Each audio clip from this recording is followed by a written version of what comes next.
साथियों नमस्कार, बहुत बहुत स्वागत है आप सभी का हमारे एटीएस हिंदी न्यूज चैनल में। मैं शैलेंद्र तिवारी आशीष। आज समाजवादी पार्टी का स्थापना दिवस है, आज 4 अक्टूबर है।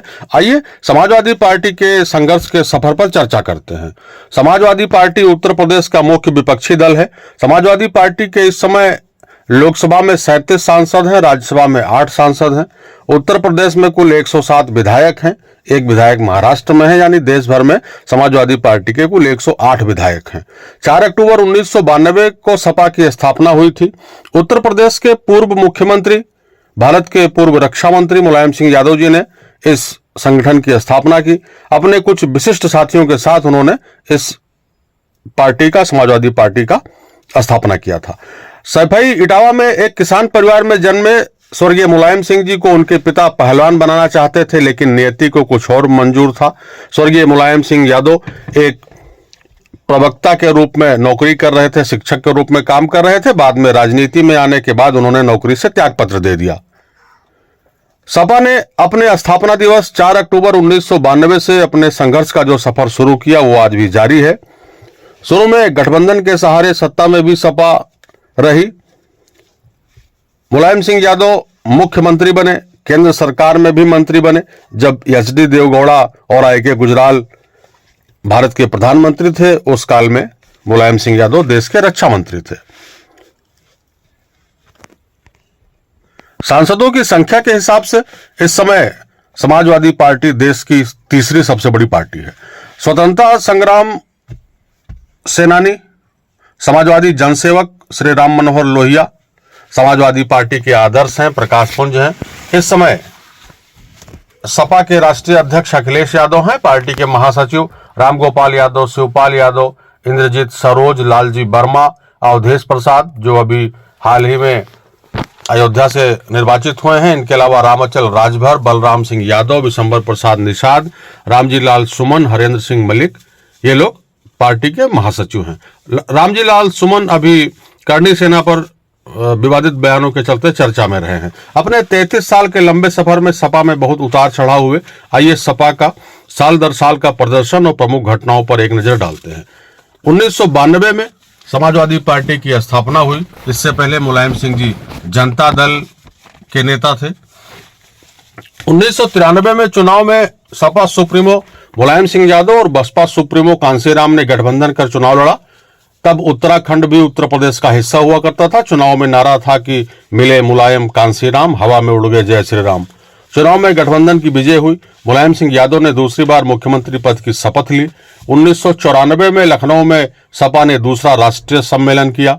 1995 में बहुचर्चित गेस्ट हाउस कांड हुआ था। उस समय बसपा में नंबर 2 पोजीशन वाली जो नेत्री थी मायावती जी अपने विधायकों के साथ बैठक कर रही थी। उसी समय सपाइयों ने उनके ऊपर हमला कर दिया था।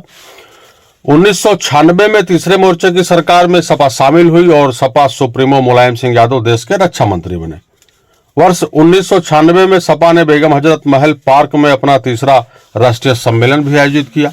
वर्ष 1999 में आगरा में सपा का फिर सम्मेलन हुआ। मंच पर मुलायम सिंह के साथ रामगोपाल यादव, छोटे लोहिया के नाम से प्रसिद्ध जनेश्वर मिश्र, राज बब्बर आदि मौजूद रहे। वर्ष 2002 में कानपुर के फूलबाग में सपा का राष्ट्रीय सम्मेलन हुआ। मंच पर मुलायम सिंह यादव जी के साथ आजम खान, रामगोपाल यादव, अहमद हसन आदि लोग मौजूद रहे। उन दिनों मंच पर सपा में बिना कुर्सी के बैठने की प्रथा थी। वर्ष 2003 में मुलायम सिंह यादव उत्तर प्रदेश के तीसरी बार मुख्यमंत्री बने। सपा एक बार फिर गठबंधन के सहारे यूपी की सत्ता पर काबिज थी। ये वो दौर था जब उत्तर प्रदेश में बिना गठबंधन के सरकार की कल्पना ही नहीं की जा सकती थी। किसी भी दल को स्पष्ट बहुमत नहीं मिल रहा था। 2005 में 21, 22 और 23 अप्रैल को पटना के गांधी मैदान में समाजवादी छात्र सभा का एक विशाल सम्मेलन हुआ। 2007 के उत्तर प्रदेश के चुनाव में सपा को भारी पराजय का सामना करना पड़ा, जब लंबे अरसे के बाद बसपा की पूर्ण बहुमत की सरकार बनी और मायावती मुख्यमंत्री बनी। 2008 में सपा ने अपना 8वां राष्ट्रीय सम्मेलन मध्य प्रदेश के जबलपुर में आयोजित किया। मंच पर सपा के वरिष्ठ पदाधिकारी मौजूद रहे। वर्ष 2009 में हुए लोकसभा चुनाव में सपा ने एक बार फिर बेहतर प्रदर्शन कर साबित कर दिया कि यूपी में वो सबसे बड़ी लड़ैया पार्टी है। 2011 में आगरा के तारघर मैदान में 7 और 8 जून को राष्ट्रीय सम्मेलन हुआ। इस मंच पर सपा नेताओं के साथ अखिलेश यादव भी मंच पर दिखाई दिए।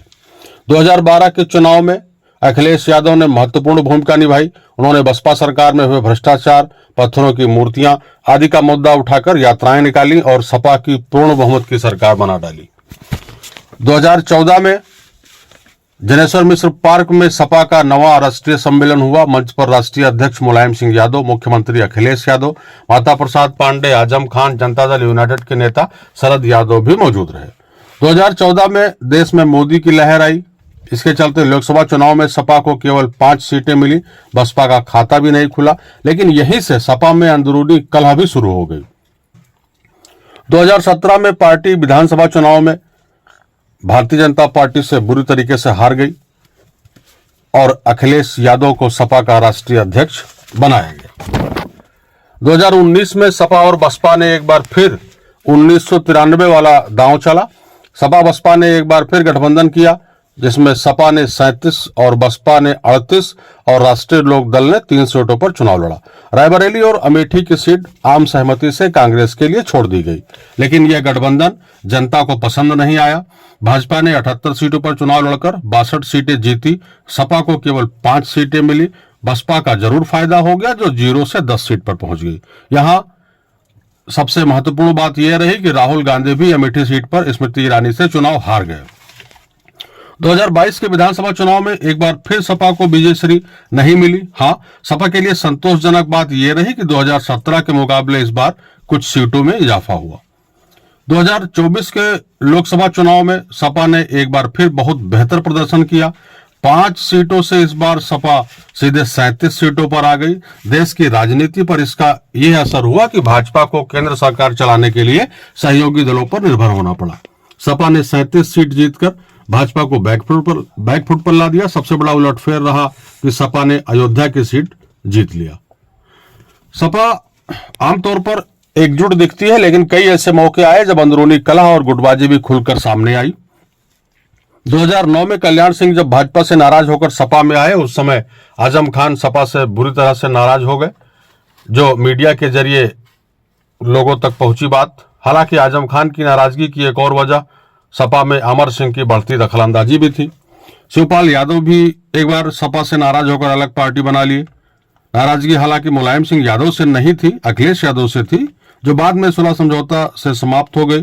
शिवपाल सिंह यादव ने अपनी पार्टी का सपा में विलय कर लिया। समाजवादी पार्टी ने उत्तर प्रदेश की राजनीति में अपना जो दबदबा कायम रखा है, उसमें कुछ हद तक वो केंद्र में भी अपनी धमक, अपनी धाक जमाने में कामयाब रही। सपा के सांसद केंद्रीय मंत्री भी रहे, केंद्र सरकार में वो लोग शामिल रहे। जैसे सपा के केंद्र में मंत्री रहे लोगों में मुलायम सिंह के साथ बेनी प्रसाद वर्मा, जो केंद्रीय दूरसंचार मंत्री बने भारत सरकार। छोटे लोहिया के नाम से प्रसिद्ध जनेश्वर मिश्र भी केंद्र में मंत्री बने, जिन्हें केंद्रीय जल संसाधन और रेल मंत्रालय मिला। इसके अलावा सलीम इकबाल शेरवानी भी केंद्रीय गृह राज्य मंत्री भारत सरकार बने। बलराम सिंह यादव, जो मैनपुरी के सांसद रहे थे, उन्हें केंद्रीय पंचायत राज राज्य मंत्री बनाया गया। समाजवादी पार्टी के स्थापना दिवस पर यह संकलन आपको कैसा लगा? अपना कमेंट जरूर करिए। बहुत बहुत धन्यवाद।